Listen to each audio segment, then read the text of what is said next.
Muito bem, irmãos. Nós estamos falando do profeta Eliseu, já faz aqui talvez uns 2 meses, talvez um pouco mais, eu compreendo. Pode parecer até um pouco cansativo para vocês. E temos repetido que o ministério do Eliseu era tentar fazer com que as pessoas descobrissem como Deus está perto, como Deus está próximo, como Deus, sabe, Ele está ali para resolver os nossos problemas. Aquela mania que a gente tem de pedir socorro para um e para outro e acolá, as pessoas iam pedir socorro para o Eliseu. Na verdade, o Eliseu ele estava sempre onde tinha um problema, porque as pessoas que amam a Deus, que temem a Deus, eles não têm problema de estar lá para ajudar as outras pessoas. Então, se era a casa de uma viúva que estava com problema, ele ia lá, então se apresentava. Mas ele fazia certeza que aquela viúva, por ela mesma, pudesse descobrir que é Deus quem cuida dela. Entra na tua casa, fecha a tua porta, vai derramando aí o azeite nas outras botijas, né? E isso ela fez, e ela descobriu por ela mesma como Deus é maravilhoso, como Deus nos socorre em todo o tempo que Ele não nos abandona. Aí você vai ver que todas as histórias de Eliseu têm esse pormenor. Olha, ele quer fazer com que a pessoa saiba que Deus está próximo, que Deus está bem perto, que o nosso Deus nos socorre. A história de hoje é um pouco diferente. Por quê? Porque ele está aqui para cumprir um propósito espiritual. Na verdade, ele vai continuar o ministério de Elias, uma ordem que Deus deu para Elias há mais de 50 anos, do momento que ele está aqui para viver aquela profecia. Então, o Elias já foi elevado aos céus há muitos e muitos anos, há dezenas de anos. O Azael, que vai ser anunciado como o próximo rei da Síria, né? Ele não tinha nem nascido quando Deus fez aquela profecia, e agora chegou o momento de cumprir. Então ele vai sair da terra dele. É por isso que no capítulo 8, no versículo 7, fala que Eliseu, ele veio a Damasco. Então ele vai sair da terra dele, e ele vai entrar num ambiente que deveria ser hostil, mas não foi hostil, e ele vai cumprir o propósito de Deus, que é, meus irmãos, ungir o Azael ali, não da forma como se unge um rei de Israel, mas para anunciar para ele: olha, Deus me disse que você vai ser o rei da Síria. Meus irmãos, hoje nós vamos falar sobre esse homem mesmo, o Azael. Por quê? Porque ele fez, assim, o coração dele, quando foi revelado para o profeta Eliseu, fez com que o Eliseu chorasse. Isso nos leva a uma meditação, né? Será que se eu conhecesse o meu futuro, porque o profeta Eliseu fala para o Azael, o futuro de Azael, conta para ele que ele vai ser rei. Mas será que se isso acontecesse comigo? Porque muitas pessoas procuram saber disso. Eu quero saber o que vai acontecer comigo amanhã. Eu vou lá naquela mesa redonda lá, eu vou lá naquela cigana lá, eu vou ler o horóscopo hoje. Por que as pessoas vão atrás disso? Porque de alguma forma elas querem saber o que vai acontecer na vida delas daqui a uma semana, daqui a amanhã ou daqui a um ano. As pessoas têm uma febre por isso. Isso não é uma coisa boa, como nós vamos ver. E não foi uma coisa boa para Azael. Mas se eu soubesse, o meu amanhã, será que o meu coração ia ser melhor? Então nós vamos tentar responder essa pergunta hoje no final. Mas aqui, meus irmãos, vamos começar a falar do Eliseu que foi lá para Damasco. Damasco é a capital da Síria, não tem nada a ver com Israel, até hoje. Você vai pegar a televisão, você pode abrir em qualquer jornal, vai falar Síria. Qual que é a capital da Síria? Damasco. São inimigos do povo de Deus. Até hoje, eles são inimigos. E essa cidade, meus irmãos, dali que morava o Ben-Hadad, o rei, Lembra que aquela cidade de Samaria ficou cercada por muito tempo, houve uma miséria muito grande a ponto de uma mãe, pegando o filho dela que tinha morrido, colocou na panela para poder almoçar ou jantar. Lembra disso? Tudo isso foi causado pelo rei da Síria, Damasco.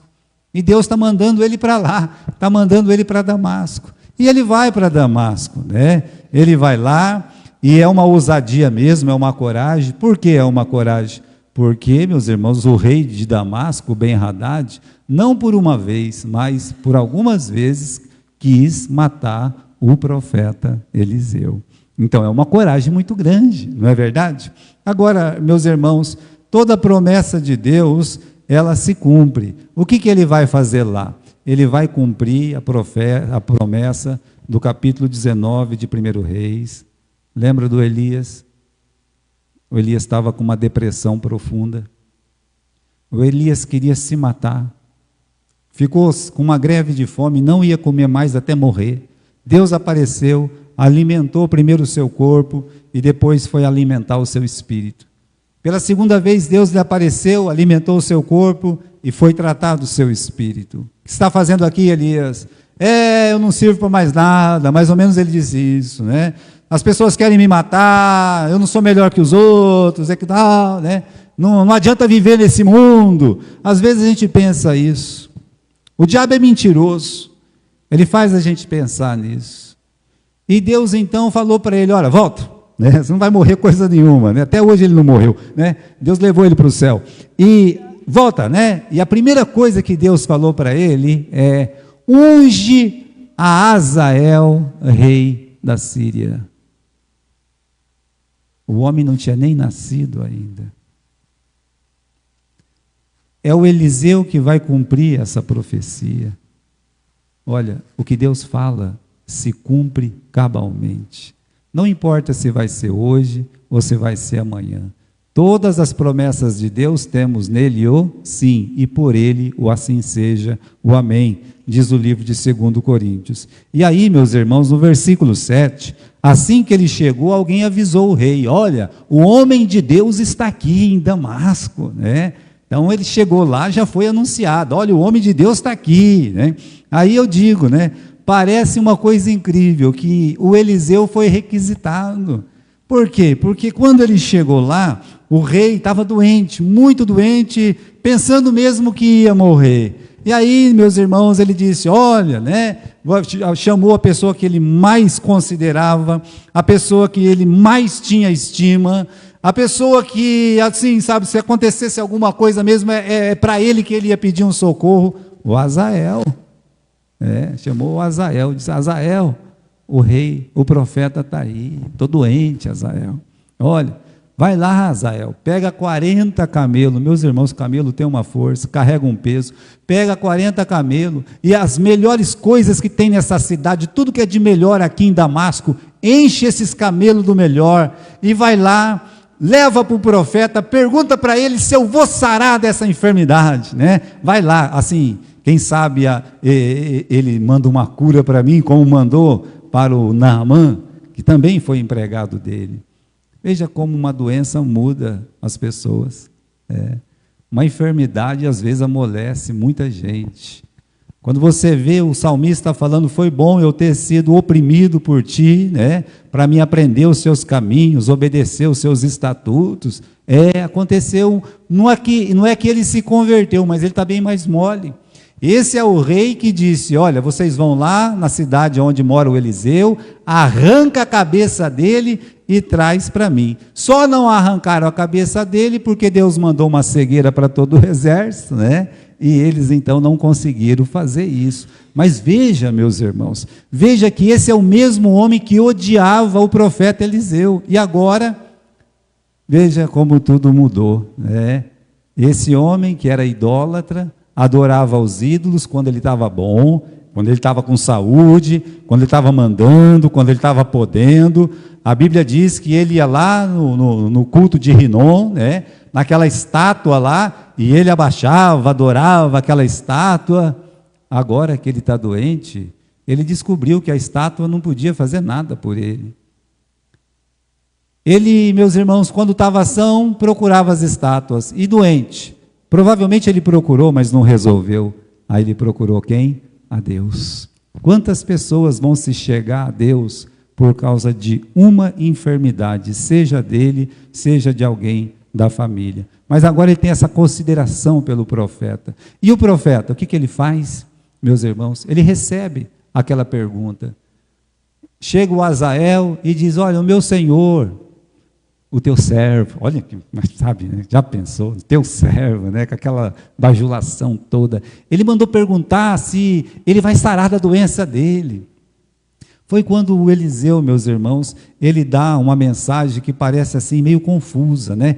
Ah, ele vai sarar sim, mas certamente ele vai morrer. Ué, se ele vai sarar, por que ele vai morrer?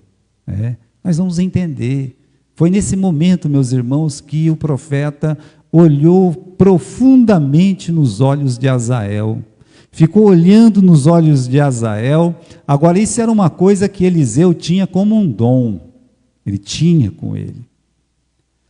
Lembra que em algumas situações ele previa o que ia acontecer, porque Deus revelava para ele. Aí ele olhou naquele homem por dentro dos seus olhos, e ele foi chegando na sua mente, ele foi chegando no seu coração, porque Deus foi revelando tudo sobre Azael. Até que Azael ficou olhando também para o profeta, abaixou a cabeça e corou de vergonha. Mas por que esse homem está olhando tanto para mim assim? O que é isso que está acontecendo, né? Olhou assim, e o profeta começou a chorar. E chorar, e chorar, e chorar, né? E aí veio a pergunta, meus irmãos, do Azael. Essa pergunta aqui, né, que está no capítulo 8 e no versículo 9, né? Versículo 9 não, né? Versículo 12. Então disse Azael: por que choras, o meu Senhor? Por que o Senhor está chorando? E ele continuou olhando profundamente no Azael. Por que o Senhor está chorando? Perguntou Azael. Aí ele falou, olha o que ele disse no versículo 12, leia aí, né? Porque eu sei o mal que hás de fazer aos filhos de Israel.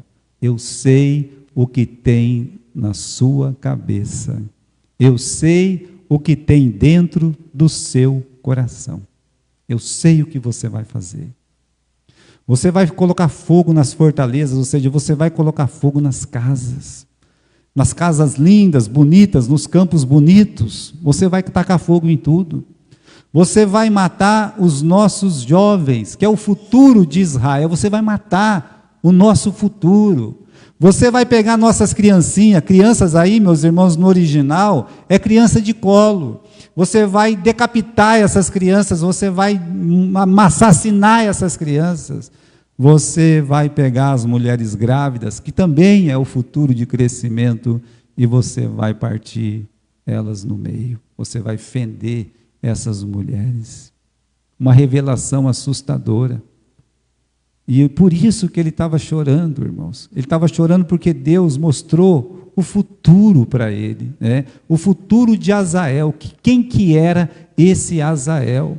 Agora no versículo 13, ele se ofende, você vai reparar aí, ele fala, sou eu um pior do que um cão para fazer uma coisa dessa, né?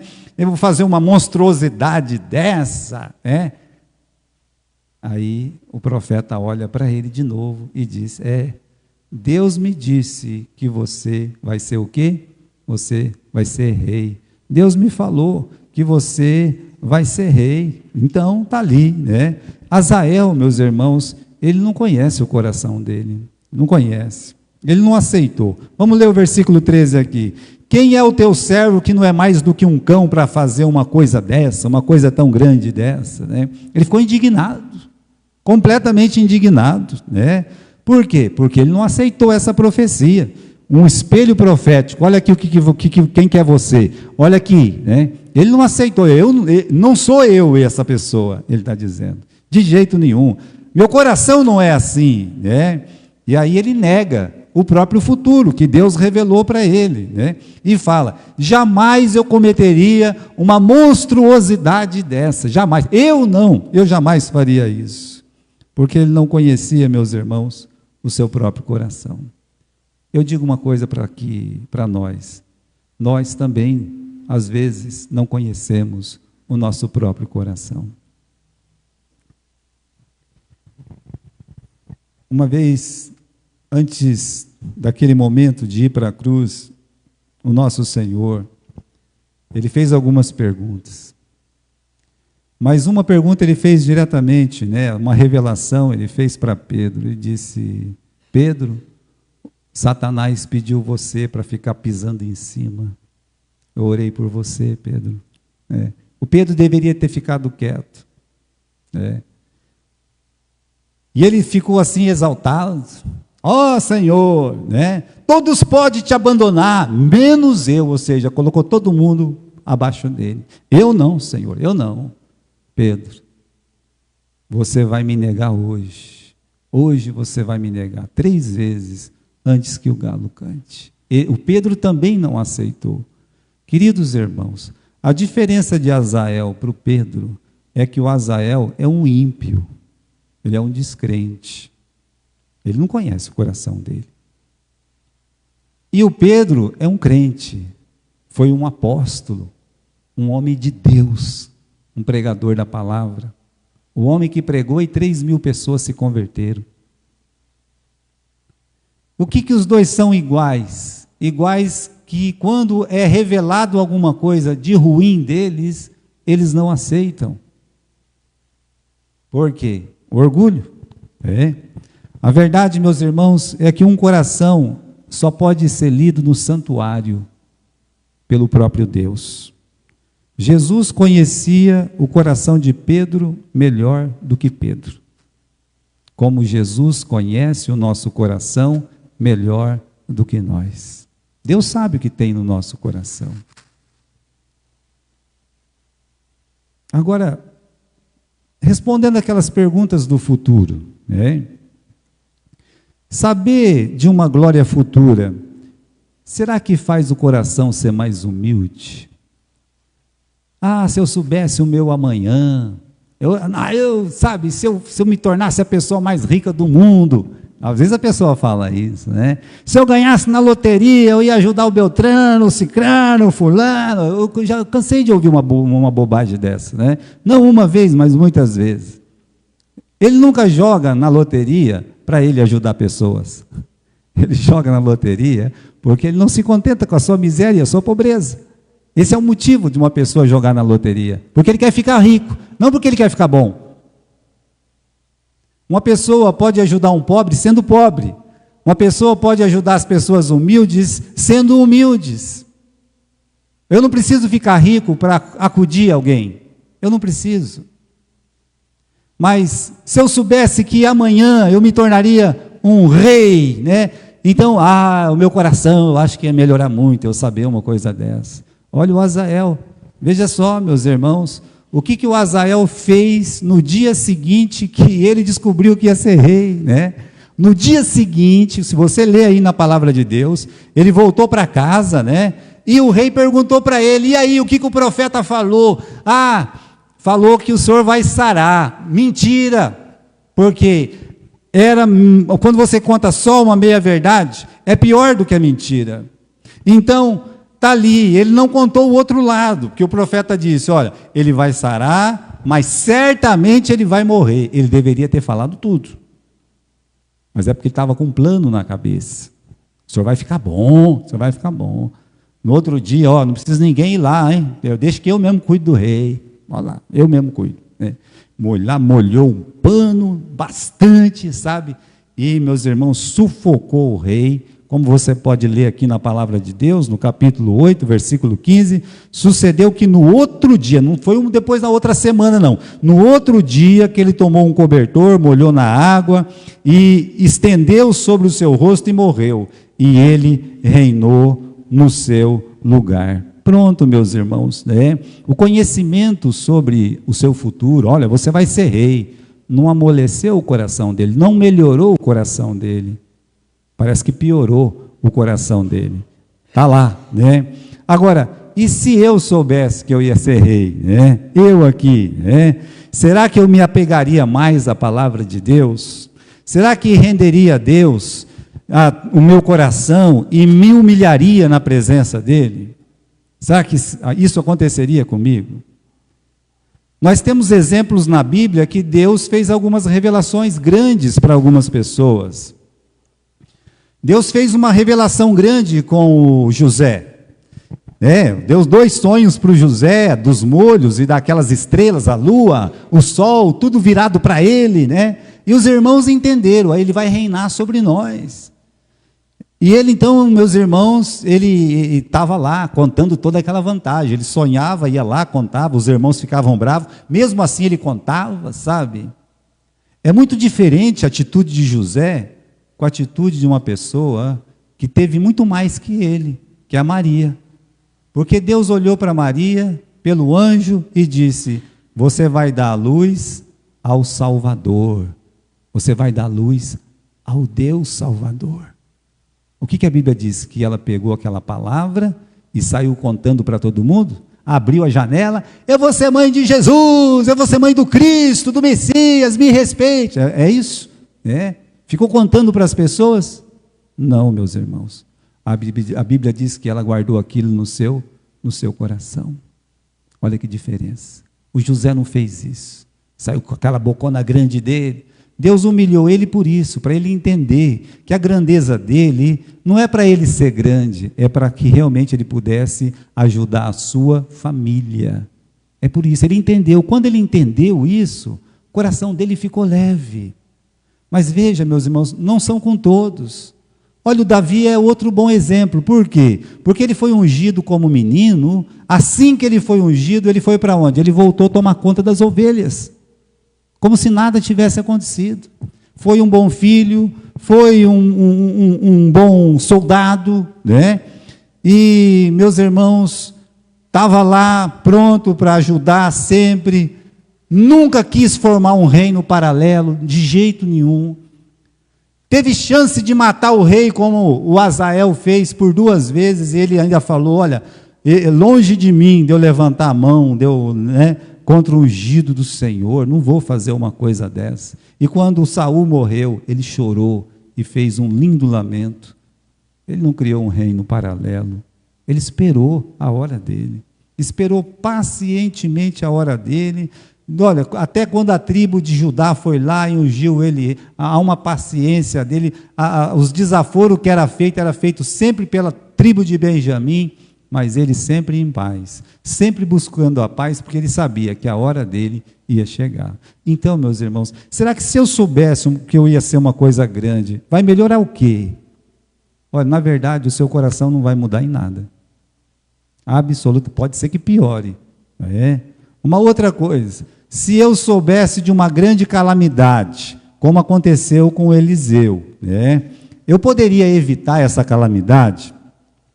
Com certeza, Se eu soubesse que ia acontecer uma grande coisa fatal aqui, eu ia sair avisando todo mundo, eu ia pegar, ia tentar acudir todo mundo, A Bíblia diz que vai ter uma grande fatalidade, uma catástrofe. Esse mundo vai deixar de existir para Deus criar um novo céu e uma nova terra? E nós estamos fazendo isso, como nós pensamos, que é uma grande catástrofe maior do que o fim do mundo anunciado na palavra de Deus. Eu não estou vendo as pessoas com essa disposição toda.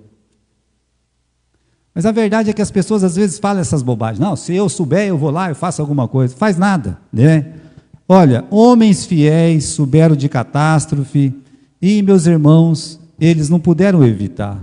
O Abraão ficou sabendo que Sodoma seria destruída. Ele orou, colocou o joelho dele no chão lá e ficou clamando a Deus. Pela misericórdia, o sobrinho dele foi salvo com as suas sobrinhas. Valeu, Ou seja, ele não evitou a catástrofe, mas ele clamou a Deus para que o mal fosse menor. Se você pegar o Noé não evitou o dilúvio, mas ele construiu a arca e pregou, foi pregoeiro da justiça. Anunciou, meus irmãos, que Deus ia destruir aquela terra. Ele fez a parte dele, mas não evitou nada. Então, uma coisa que a gente tem que entender: olha, que vantagem tem de eu saber que vai acontecer uma grande desgraça amanhã? Não tem vantagem nenhuma, acredite nisso. Se eu não tiver uma vida espiritual centrada em Deus, isso vai ser pior. Por quê? Se anunciasse assim, olha, né, o carro do fulano vai capotar amanhã, aí eu vou sofrer na hora que eu fico sabendo e eu vou sofrer quando acontecer esse mal. Eu não vou conseguir evitar, porque eu não tenho poder para isso. Então, veja, né, que não muda muito. Ah, o futuro, tá? Não mudou. Você lembre de uma coisa. Nós temos no livro que a gente leu aqui há 2 semanas atrás, né, Deuteronômio 29, 29. O que diz aquele versículo? As coisas reveladas são para os homens, para os seus filhos, para sempre. E as coisas encobertas são para quem? Para Deus. O futuro está encoberto. Deixa com Deus. E as coisas reveladas? O que nós temos de revelado? A palavra de Deus. A palavra de Deus é para mim. É para o meu filho, para a minha filha. É para eles e para mim para sempre. Então eu tenho o que é revelado, eu não preciso, meus irmãos. Olha, às vezes eu fico pensando, por que as pessoas vão tanto atrás de profecia? Cuidado com isso. É um sofrimento antecipado. E às vezes, coisas que nem vão acontecer. Cuidado. Nós temos a palavra de Deus. A palavra de Deus, ela é boa, é perfeita, é pura. Ela pode te ajudar a servir a Deus melhor. E a gente não consegue nem saber quantas promessas tem aqui. Tem 8.000 promessas na Bíblia. Tem 8.000 promessas na Bíblia. Quantas você sabe? Para você se sentir em paz, feliz, abençoado. Veja como é importante se apegar às Escrituras. Tem uma outra pergunta do futuro aqui, né? Se eu fosse avisado que eu cometeria uma atrocidade, será que eu ia me arrepender? Porque o Azael foi avisado, né? Olha, você vai se tornar um assassino, você vai matar mulheres, você vai matar crianças, você vai matar nenê, você vai matar as grávidas, você vai tacar fogo nas casas. Ele fala, não, eu não faço uma coisa dessa. Olha, tem aqui, quando ele se tornou rei, nós estamos no capítulo 8, no capítulo 13 ele já é rei faz bastante tempo, ele ficou quase 50 anos como rei. A Bíblia diz que ele oprimiu Israel todos os dias de Joacás, destruiu, fez como pó, trilhou. A Bíblia está dizendo isso. Ele disse, não, eu não, né?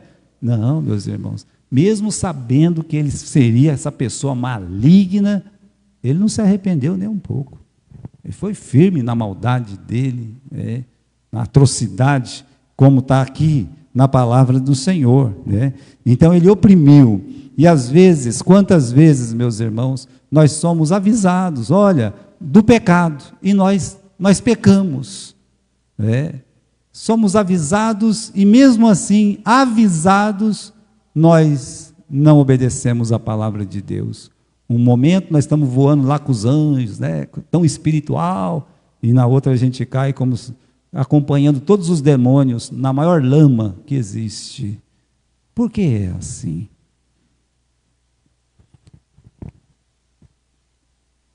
Só um coração salvo, regenerado, meus irmãos, é capaz de se arrepender.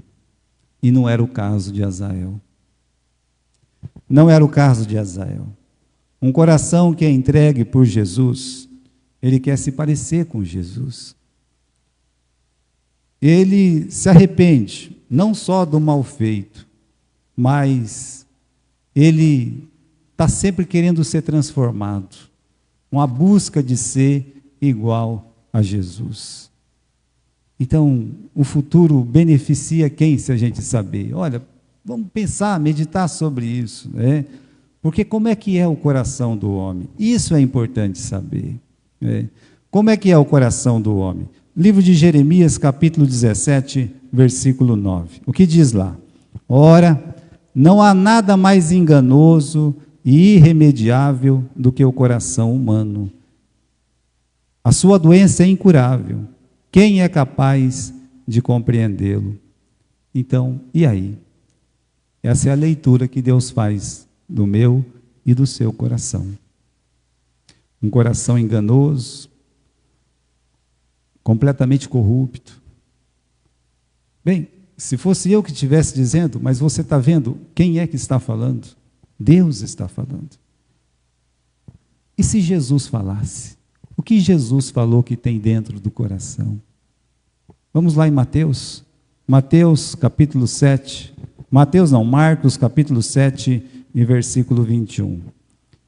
Então, Jesus diz assim: é dentro do coração dos homens que procedem os maus pensamentos, as imoralidades sexuais, os furtos, os homicídios, os adultérios, as ambições desmedidas, as maldades, o engano, a devassidão, a inveja, a difamação, a arrogância, a insensatez. É uma lista muito grande. Ele está dizendo que de dentro do coração nasce todos esses males. Não, eu nunca matei, nem nunca roubei. Preste muito bem atenção no que tem dentro do coração. Assim Deus lê o nosso coração. Esse é o motivo, meus irmãos, do salmista, do Davi, lá no capítulo 51, versículo 10. Só Deus pode curar um coração.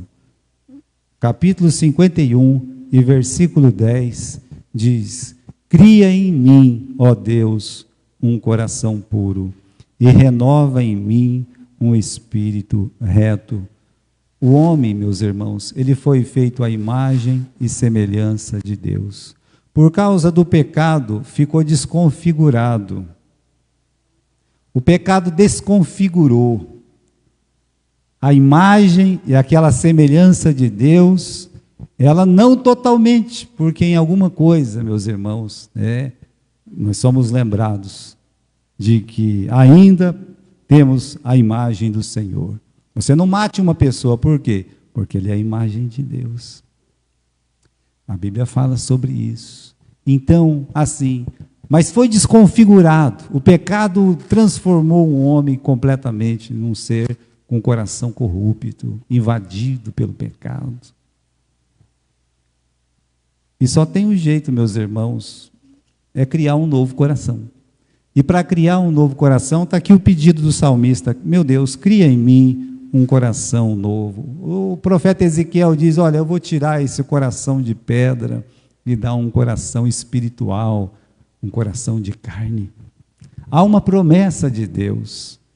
Quando vai lá aquele homem conversar com Jesus de noite, o Nicodemos, Jesus olha para ele e diz: Nicodemos, se você não nascer de novo, você não pode ver o reino de Deus. Então, para nascer de novo, meus irmãos, é isso, é você pegar e entregar a sua vida a Jesus. Só tem um jeito: a melhora do coração.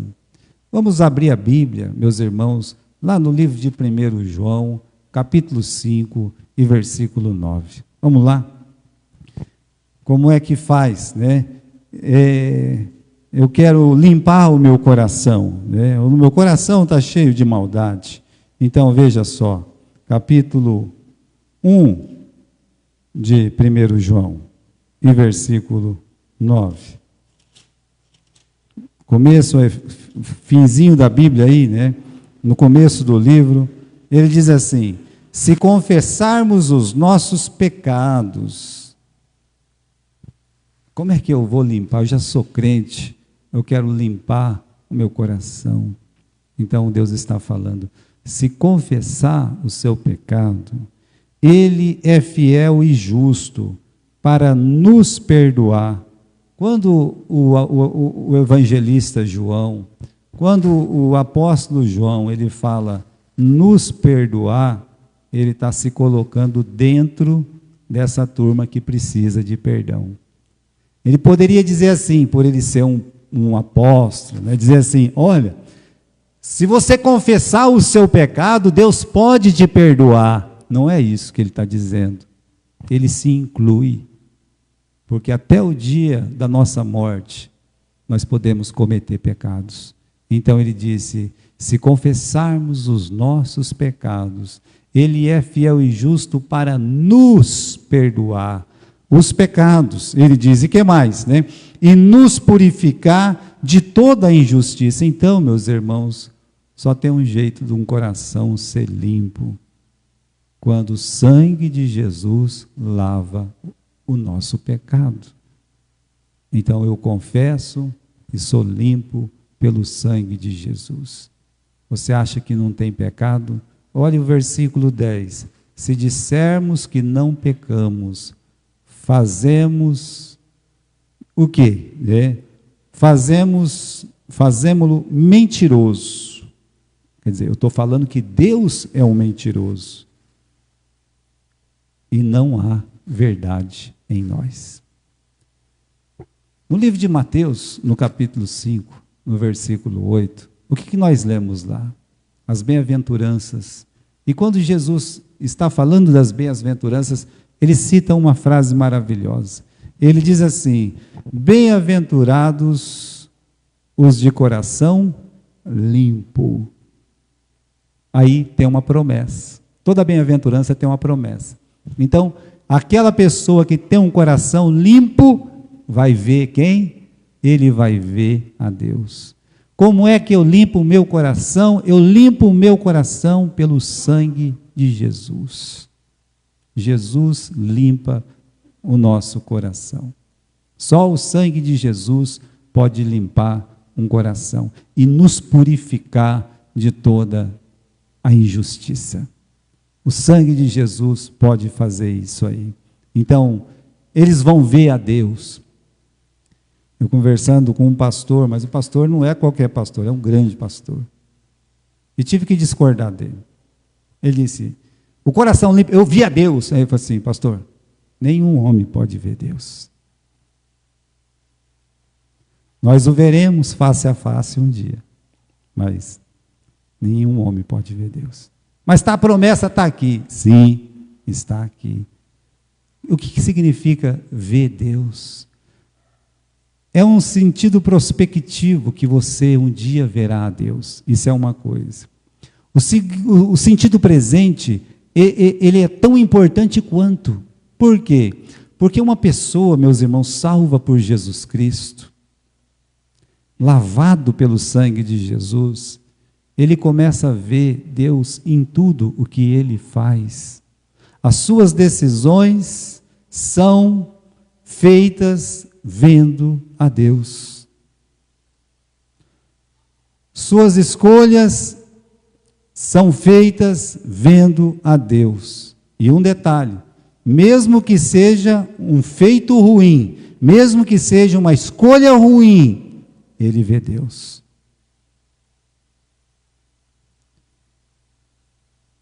Mas ele viu Deus quando ele errou? Ele viu. Veja, você é discípulo dele. Não, eu não sou. Você estava com ele, né? Você fala que nem ele. Não, de jeito nenhum, né? Até que ele xingou todo mundo. Ai! A partir daquele momento ele vira o rosto. Quem é que ele vê? Ele vê Jesus. Abaixa a cabeça. O que ele faz? Ele chora amargamente. Meus irmãos, um crente, ele tem um coração limpo. E mesmo que ele falhe, mesmo que com a sua boca, com a sua mente, com o seu coração, com as suas mãos ou pés, ele peca, ele ainda está vendo a Deus. E se ele não chorar, lamentar a sua miséria, é porque ele não é um crente. É porque o Espírito Santo não está nele. Agora, quando a pessoa acerta, ele vê Deus com satisfação. O diabo, por exemplo, hoje você não vai para a igreja. Aí ele vê Deus. Eu vou, porque eu tenho que servir o meu Senhor. Eu tenho que dar esse testemunho. Eu vejo Deus. E, meus irmãos, com satisfação ele vai vendo Deus. Então, é nesse sentido que nós vemos Deus. Bem-aventurados de coração limpo, porque eles verão a Deus. Em tudo que fazemos, em todos os momentos da nossa vida, um coração limpo por Deus é um coração feliz. É um coração bem diferente do Azael, porque ele foi avisado de males, foi avisado que seria um homem terrível. Ele deveria ter se arrependido. Ele deveria ter se ajoelhado e dizer assim: eu sou esse homem, eu sou esse homem. Quando Davi foi afrontado pelo profeta Natã, e ele disse: mate esse homem, que ele pague 4 vezes mais. Você é esse homem, Davi. Ele não fez como Azael. O que ele fez? Pequei contra Deus, me perdoe. O Senhor já passou de ti o seu pecado, Davi. A diferença é essa, meus irmãos. Azael é um homem que não adianta saber nada de futuro ou de presente, por quê? Porque o coração dele não foi lavado pelo sangue de Jesus. Mas um coração lavado pelo sangue de Jesus se contenta com as revelações que tem na palavra de Deus, e se um dia ele saber alguma coisa sobre o futuro, ele vai fazer como Abraão, como Noé, ou como o próprio Davi, ele vai colocar o joelho no chão e dizer: Senhor, tem misericórdia, que o Senhor possa ter piedade, ó Deus, cuida de nós. Amém?